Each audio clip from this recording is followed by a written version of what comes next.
There we go. Welcome to Sustainable Leadership Live. I'm Lisa Danforth, your host. And today I have the fabulous Carol Wheeler from NOPA Leadership. Thank you so much for joining us today, Carol.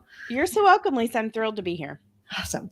And today we're talking about connection and leadership and just the importance of making sure that we bring that connection into all of our interaction. But before we jump in, I really want to share a little bit about Carol and why we have her here today. So Carol is a leadership strategist and founder of NOPA Leadership. She works with leaders and organizations to bring out the best in their people and build high-performing teams. Her work focuses on building connections and helping disparate teams find their way back to effective and fun collaboration. I love that. Carol is a Gallup Certified Strengths Coach with a Ph.D. in Leadership Studies. And today we're talking about the importance of connection and how it fuels our impact as a leader. Let's dive in. This is a big, yummy topic, and I want to get out as much as we possibly can. So connection. Let's start right there. Like, what does that look like within leadership? What are the different variations of it that we can start leaning into? Yeah. So for me, I think, one of the reasons why connection is so important to think about with leadership is we think about what it looks like to have a leader who we feel really connected to and one that we don't. So sometimes I have a story that I sometimes tell about this, that early on in my career, I was working in higher education and I made a big mistake. So like 23, my first job out of graduate school, low man on the totem pole. I was really upset about something that had happened that was going on with my area, I was in charge of a residence hall or a dorm, and there was something going on with it that I was really upset with. And my supervisor was like, yeah, that's the way it is. And her supervisor was like, yeah, that's the way it is. So little 23-year-old me, I emailed the president of the university. And that was not apparently the right choice. It was a great lesson, though. I mean, I love your tenacity. Right? I mean, I just went for it, right? But my direct supervisor called me out on it in the middle of a team meeting and kind of laughed. Like, I know you're young, Carol, and you're new at this, but that's totally unacceptable, right? And I felt about this big. Mm-hmm. And then her boss called me into his office, and he was like, so I want to make sure you understand why that wasn't the right thing to do. And hey, I've made a lot of mistakes in my life, and I really love how much you care about the students and how much this mattered to you. But here's how we could have done that differently. Black and white. Woo! Right? That gave me goosebumps, right? Black and white, right? And the big difference is connection, right? The big difference is in that second scenario, there was a connection made. There was some vulnerability on his part in admitting that he had made mistakes before, right? And there was a safe place of trust and understanding, right? And I learned a great deal more from that interaction than from the other one.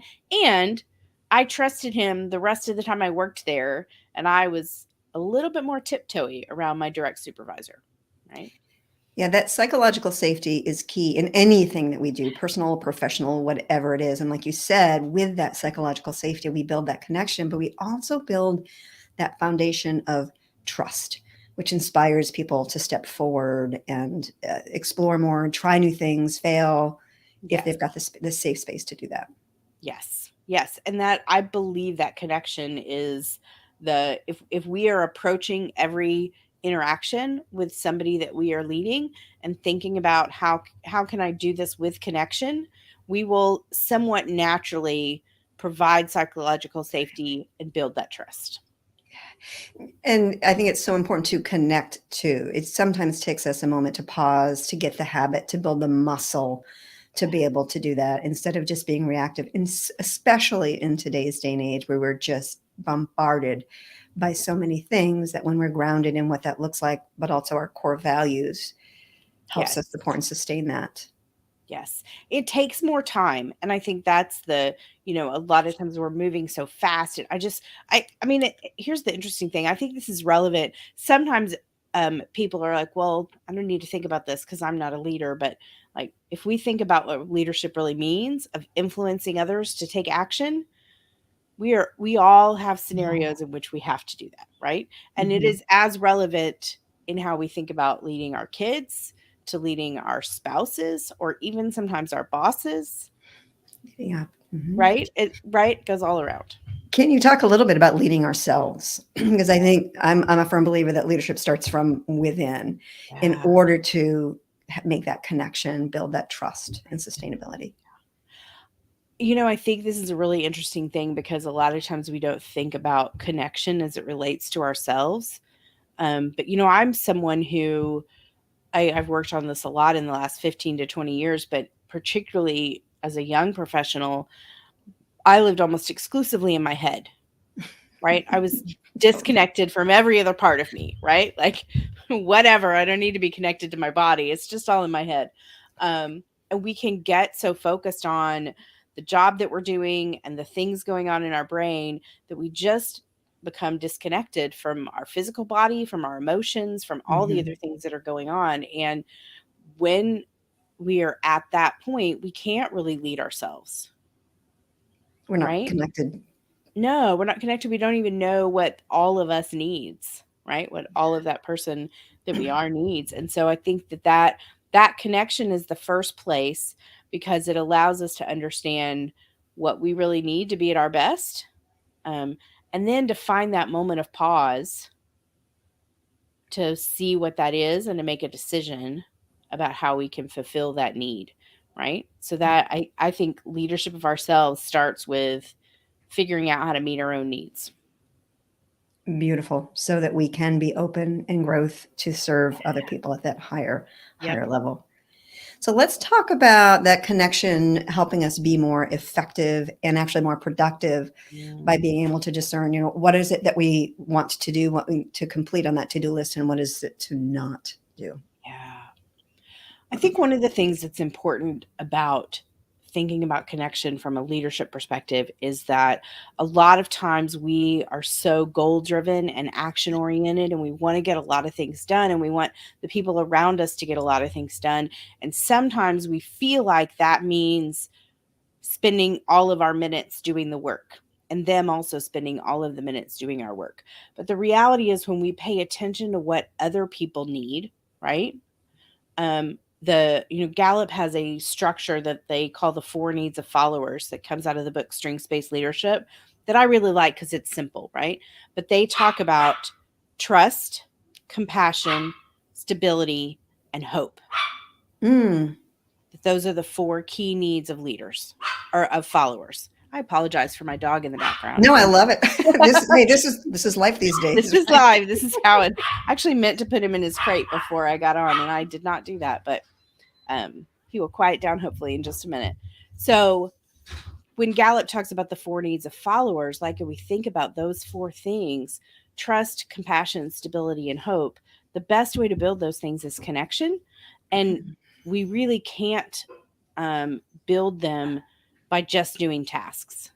But what happens is when we build that right, we can't do it in the middle Yeah, of the can night. you repeat that just to drive that one home? Like, I just think that's Sure. so huge. We cannot create connection or meet the needs of followers through tasks, Right? right? We can't check it That's so off, powerful. Thank you. right? But what's fascinating is people's productivity, morale, engagement, collaboration, all of those things are predicted by those needs being met, Mm. right? Simple, not always easy, and we Not can always easy, definitely get tripped up in that. right?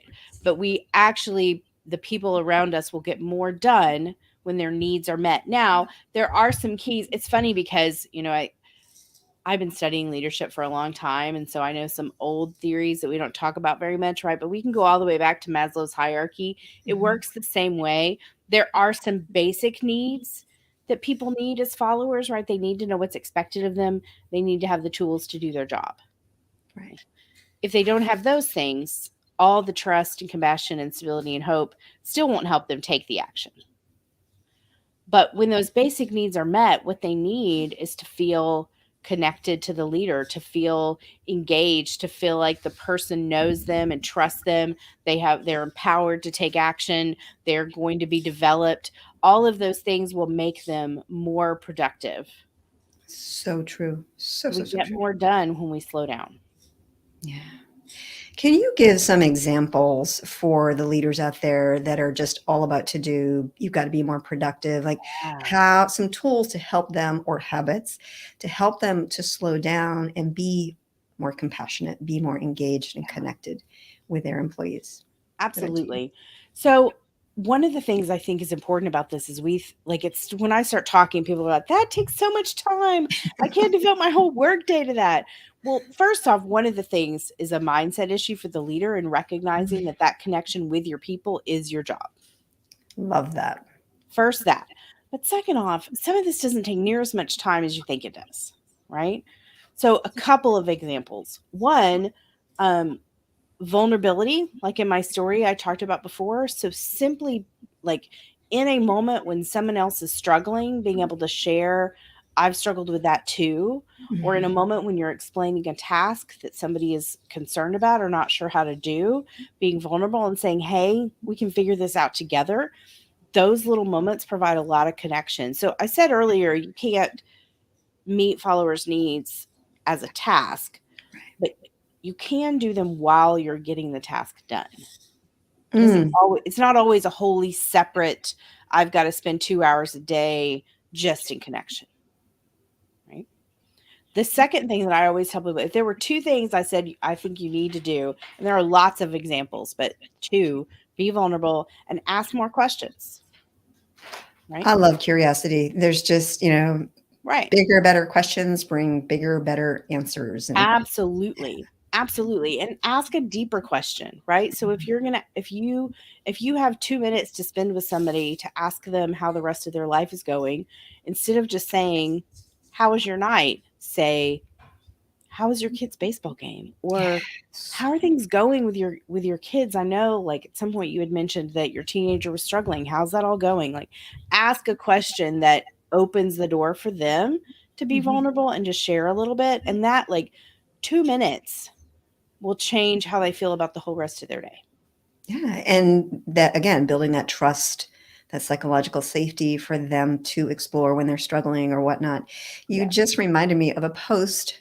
You've got to go check out Carol's LinkedIn feed. It's amazing. But she just posted something about her daughter with gymnastics and volleyball. Can you talk a little bit about that? Because I think sure. it's so relevant. Yeah.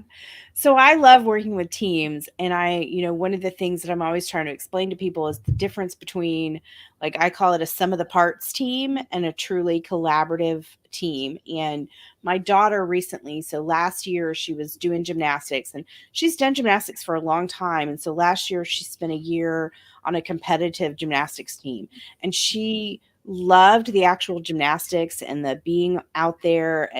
But when competition season rolled around, all of a sudden she was sick to her stomach a lot. Like she really, and she would say regularly, like, I do not like competing. And when the year was up and it was time to decide about the next year, she was like, well, I will stay on the team if I don't have to compete. And I had to kind of explain, like, well, that's not really an option, right? So she joined. So the next year, this year she joined a volleyball team, and she had been doing gymnastics since she was 5. She's 10 now. She was, or maybe even 4. She'd been doing it for a long time. She was pretty good at gymnastics. The first time she'd ever played volleyball, she went to 2 practices and then her first game. And she's terrible. Like, right? Like she's just learning. Most of her She's teammates, enthusiastic. she's enthusiastic, but most of her teammates, like, they're just figuring out. And she came home from the first practice and she was like, I don't want to betray my gymnastics friends, but I love volleyball. Like, that's great. But I was still a little like, how will the game go? Because she doesn't seem to like competition. So she went to the first game and she came home and she was like, that was the best thing ever. I love volleyball so much. I love my team. And Lisa, they lost like by a mile. I mean, it was right. Wasn't even close. Wasn't even close. But the difference was gymnastics, while it can be considered a team sport, it is a sum of the parts team. You take everybody's individual scores and you add them up. And in the moment of competition, in that moment when you're in the fire, you're out there by yourself. And in volleyball, you're out there together. And everybody wins or loses together. There is no an individual winner while everybody else loses. or doesn't do as well, right? Like the team wins or loses together. And that feels completely different. And the other thing that's fascinating is that like when we have that true collaborative synergistic team, that our outcome is all of ours. Most of the time, what else you get is, instead of sum of the parts, 2 + 2 = 4, you get 2 + 2 = 6. Mm, Right? People's work builds on each other, and you get more than you could get from adding up everybody's work. yeah, that connection, the collaboration feeds everything. Yes, absolutely. That is just, I love that story because it just Thank you. highlights it in a way that is so clear, right? There, and some people do love to work autonomously, just out there Absolutely. doing it all on their own. But what I really heard was that they created this intrinsic motivation when working together.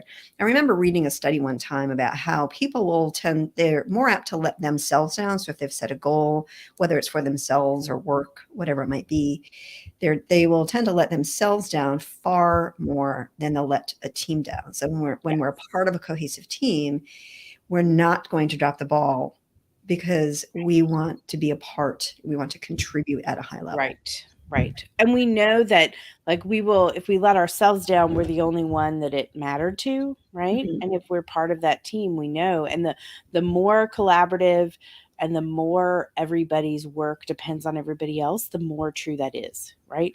If you can't do your job unless I do mine, right? If our work products must be done either together or rely on each other for the final outcome, then we're so much more likely to be truly committed. And the other thing that that collaboration creates is, um, that commitment goes deeper than just having to get the work done, right? It becomes, these are my people, this is Mhm. my place, right? And when we get commitment at that level, that's when, I mean, people are very concerned about retention right now and how do we keep our best people and all. That's the key piece to retention, right? The Gallup's new book, which I highly recommend, it is so darn good. Workplace Wellbeing.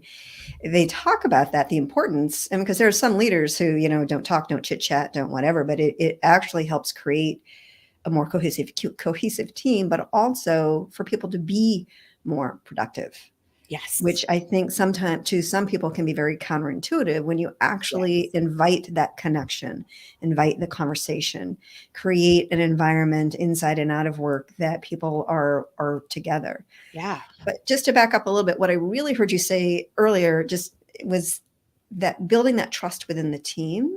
What popped up in my mind was it helps us build trust in ourselves, right? That Mm, trust and that self confidence that allows us to step up even further and even more firmly in who we are and the gifts that we bring to each team. It's this synergistic quality that is just absolutely beautiful. we all really love to be needed, right? I We mean, absolutely we seen, all heard, do. understood, needed. Yeah, right. Yeah. So when we have that feeling, when you're talking about, that connection, one of the things I think is fascinating, in Gallup's, Q12, their engagement survey, Mhm. the question that I think is the most fascinating is, do you have a best friend at work? I know. I Yes. I love that one. And if you Mhm. read their stuff, one of the things that they say pretty regularly is they tried a whole lot of other variations of that question, because they knew, like, people would say, yeah, best friend, like, isn't it just close colleague or good friend, or none of that predicted engagement as much as, do you have a best friend at work? And so sometimes as leaders, I think part of our job is to create an environment that encourages connection, right? Mhm. We can't pick people's best friends at work. We can't make them have one, but we can create an environment that allows that to happen, or we can create an environment that prevents it from happening. Right. We are about at time, believe it or not. Yeah, I think we could easily talk for another hour about for this, but sure. could you give just a couple of tools, tips, insights, whatever it might be, to help people if they've always approached teams as, stay in your lane, stay in your cubicle, Mhm. but they want to explore how to create more connections and friendship? Can you give a couple of tools that people might be able to lean into if Sure. they're not used to this? Yeah. First, I mean, I'm always going to recommend strengths. I'm a Gallup Certified Strengths Coach. I love strengths. I think that, in order to step back and have some space for that in your team, if you've never done that before, you probably need outside help the first time, right? To help you figure out what that looks like. And I think a tool like strengths gives you something to have a conversation about what people bring to the team that still has a nice, solid some professional teeth. Like, we can use this in how we do our work, but also allows people to start building personal one-on-one connections. So if that's something you've never done before, I would start with something like that, because it still feels like you can use it for some productive, specific work-related things, but also build some space for people. And then the other thing I would say is just start small, right? Start with something as simple as adding 5 minutes at the beginning of your team meeting to give people a chance to do highs and lows from their week. Like real highs and lows, Like not real just I Right. touched this goal and I Well, missed and this you goal. go first. You go first, and you share from a place of vulnerability. Because people will not be vulnerable unless the leader is, This is right? true. So you go first. But that is a really small, it doesn't take a lot of time, and it immediately sets the tone of, oh, we're people who share. Right? We're people who connect. I love this, Yeah. Carol. This is just such deep, good, again, very simple, not always easy. So have some Yeah. compassionate curiosity for yourself as you Yes. start leaning into this knowledge. Check out Carol's website. There's so much beautiful information there, and her LinkedIn page. But I would love to ask you, is there a question that I didn't ask you that you would have loved to, is there something you want to talk about that we didn't discuss that you feel is just a key piece in this? I don't think so off the top of my head. I mean, because I mentioned this earlier, the one thing I would say is, I guess probably if you felt this way, you might not still be listening, but if you think this isn't relevant to you, really evaluate, do you have a need to influence other people to act? Because we are all leaders. We all have that need. Excellent question. Excellent question. Yeah. So before we wrap things up, I just want to say this quote that I just found on your LinkedIn, which I love, in an article that you wrote. It says, in uncertain times, the most important resource to pour into is your people, connecting to your people, building that, increasing retention, all of that, but from the heart, really leading through from the heart. So, All right, I'm going to ask you a question. Okay. What one habit or boundary has supported you in living and leading a more sustainable life? That is an interesting question. I'm going to share what I've been talking about this a lot the last year or so, but about 2 years ago, I started doing yoga every single morning. And that might not seem connected to leadership. It's literally like 8 minutes. It's not a big, long, but something about that consistency has helped me both in my own confidence and trust in myself, as well as kind of set the scene for the day, and be ready to be connected and calm. So that's going to be my answer for today. I love it. It's just the little things, it doesn't Yes, have the to be little huge, but it's that consistency Yes. that's key. So that is wonderful. Where can people find you, reach out, connect with you? Sure, absolutely. So I love to connect with people on LinkedIn. So I would invite you to send me a connection request. Send me a note when you do it with, why you want to connect. I do post videos and content about leadership and teams and strengths pretty regularly on LinkedIn. So that's probably the easiest way. You can also reach me through my website at nopaleadership.com. I'm also going to throw in the comments on LinkedIn. I have a 10 ways to lead with more connection, a little freebie so I'll post the link to that in the comments if anybody is interested in that. But yeah, LinkedIn is the best way. Shoot me a message and connect. Perfect. And for those on Facebook or YouTube, I will pop the link in there as well. So you've got that. So you can grab it and just learn more about leadership from Carol. So Carol, thank you so much. I really appreciate it. Thank you, Lisa. All right, next week I have Felicia Ceresi. She's talking about all things success and really trusting yourself and setting yourself up for success. So please join me next week, 10 a.m. East Coast, 7 a.m. Pacific on 2/22, February 22nd. And we will see you there. Carol, thanks again. And thank you everyone for joining us.